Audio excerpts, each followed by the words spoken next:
Shri Swami Samarth cigarette पेत होतो, पण घरात कोणालाच माहिती नव्हतं की मी हे व्यसन करतो. पण माझ्यासोबत पुढे काय घडलं ते नक्कीच ऐका. श्री स्वामी समर्थ श्रोते हो, कृपाछत्र स्वामी या यूट्यूब चॅनलमध्ये तुम्हा सगळ्यांचं खूप खूप मनापासून स्वागत आहे. आजचा अनुभव खूप सुंदर आहे दादांचा. दादा म्हणतात, माझ्या आयुष्यामध्ये स्वामी आल्यापासून माझ्या आयुष्याला एक वेगळीच कलाटणी मिळालेली आहे.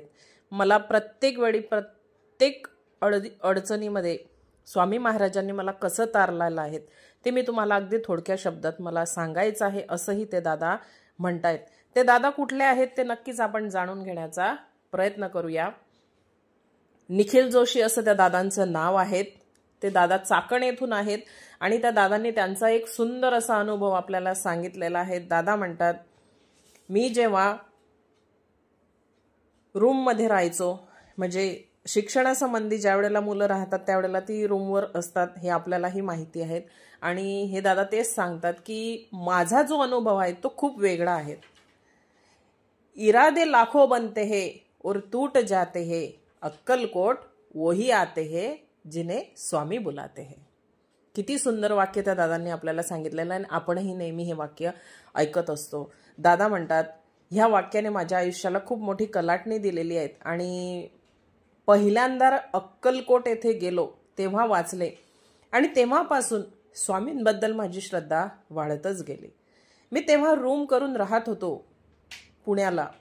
नोकरी करत असल्यामुळे शनिवार आणि रविवार सुट्टी असायची. पण एकदा लागून सुट्टी आली, मी दुपारी जेवण करून आलो आणि माझ्या खोलीत बसलो होतो. इतक्यात माझा रूम पार्टनर तिथं आला आणि मला म्हणू लागला, चल उद्याच्या दिवशी सुट्टी आहे निखिल, चलतो का तू पण अक्कलकोटला? मी पण जातोय. मी कसलाही विचार केला नाही आणि मी त्याला होकार दिला. मध्यरात्रीची वेळ होती, खूप रात्र झालेली होती आणि बसस्टँडवरती आम्ही उतरलो. अगदी शेवटच्या बसने आम्ही तिथं पोहोचलो होतो. बसमधून उतरलेले प्रवासी सोडले तर आसपास कोणीही दिसत नव्हतं. तिथे एक काका भेटले. त्यांनी आम्हाला भक्त निवासापर्यंत अगदी सुखरूप आम्हाला सोडलं. दुसऱ्या दिवशी सकाळी अगदी लवकरच आटपून आम्ही सकाळच्या काकड आरतीला आम्ही मंदिरामध्ये गेलो. माझं लक्ष त्या प्रवेशद्वारावरती गेलं. तिथे मला हे वाक्य दिसलं.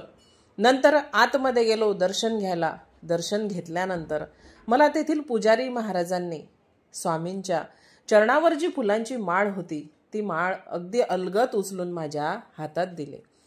मला आश्चर्य वाटले की मी फक्त एकटा नव्हतो तिथे, माझ्यासोबत माझे 3-4 मित्रही उभे होते.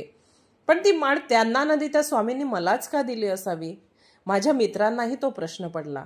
तेव्हापासून अगदी एक दृढ विश्वास महाराजांसाठी अगदी माझ्या मनात तयार झाला आणि जणू माझ्यावरती स्वामी महाराजांची कृपाच झाली. त्यानंतर बरेच वर्ष मला असे स्वामींचे खूप सुंदर सुंदर अनुभव येत गेले. आणि एक असाच एक मजेदार आणि थोडासा वेगळा अनुभव अजून मी तुम्हाला सांगू इच्छितो, असेही ते दादा आपल्याला सांगतायत. ते दादा सांगतात की 3 ते 4 वर्षापूर्वीच मला हा आलेला अनुभव आहे. आत्ताच्या याच्यामध्ये 19 ते 23 माझ्या वयापर्यंत मी सिगरेट प्यायचो आणि सिगरेट प्यायचो हे घरात कोणालाच माहिती नव्हतं. मी एकदा असेच मी मध्यरात्रीच्या वेळी जेवणानंतर सिगरेट ओढून मी घरी आलो आणि आईला माझ्या हाताचा वास आला. तिने मला विचारले, 2-3 वेळा विचारले, खोदून खोदून विचारले, काय रे निखिल, तू सिगरेट ओढली आहेस का? मी नकार दिला. तेव्हा तिने घरातील स्वामी समर्थ महाराजांच्या फोटोवर हात ठेवून मला शपथ घ्यायला लावली. मी शपथ तर घेतली, मी सिगरेट तर ओढलेली होती आणि मी नाही म्हणालो की मी सिगरेट ओढलेली नाही. मी खोटी शपथ घेतलेली होती. दुसऱ्याच दिवशी माझ्या शरीरात जणू जशी काही उष्णता वाढली आणि ते उष्णता वाढल्याने माझे तोंड आले. जवळपास सगळ्या तोंडामध्ये ते अगदी घशापर्यंत, तो जिभेपासून तर वरच्या याच्यापर्यंत माझ्या जिभेला माझ्या तोंडाला सगळी आळे पडलेली होती. मला समजत नव्हतं की एका रात्यातून हे झालं तरी कसं असावं. असं तर माझं नव्हतं, मग हे झालं तरी कसं असावं. मी 7 ते 8 दिवस सारखा डॉक्टरांकडे जात होतो. औषधोपचार चालू होते पण काहीच कसला फरक पडत नव्हता. अगदी मला 10 दिवस होऊन गेलेले होते. मला काही खाता येत नव्हतं, मला पिताही येत नव्हतं. खूप त्रास व्हायचा. नंतर माझ्याच मनाने मला सांगितलं की तू स्वामी महाराजांची खोटी शपथ घेतली होती. मी अगदी छोटंसं तोंड करून मी आईच्या खुशीमध्ये आईच्या मांडीवरती बसलो, म्हणजे आईच्या मांडीवरती डोकं ठेवलं आणि धसाधसा रडू लागलो आणि आईला सांगू लागलो, अगं आई, मी खरोखर सिगरेट ओढली होती, पण मी त्या दिवशी स्वामी समर्थ महाराजांची मी खोटी शपथ घेतली.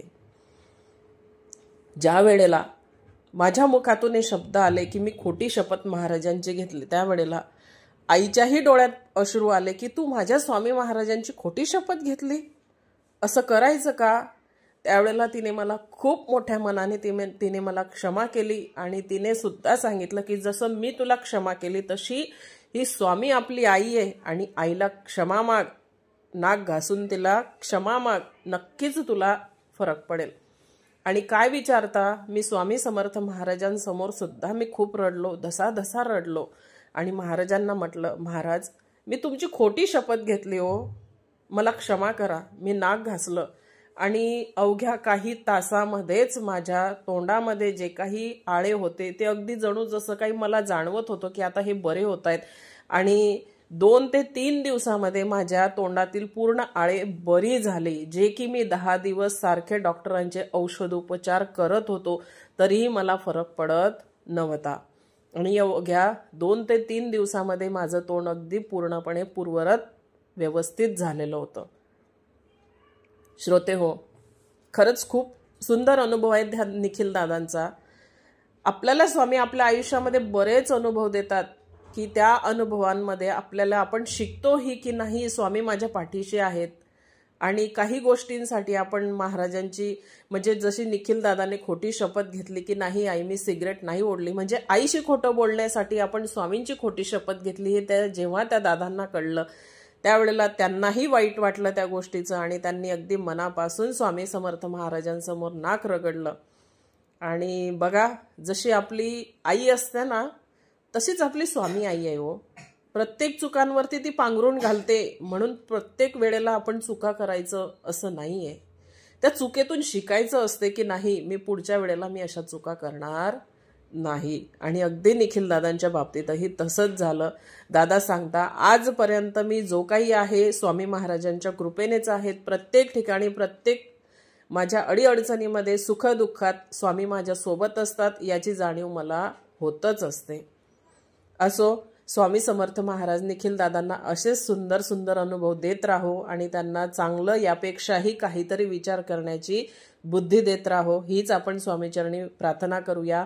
आजची केलेली सर्व सेवा स्वामीचरणी अर्पण करूया आणि पुन्हा नवीन एका कथेसोबत, एका अनुभवासोबत आपण पुन्हा भेटूया. तोपर्यंत सर्वांना श्री स्वामी समर्थ.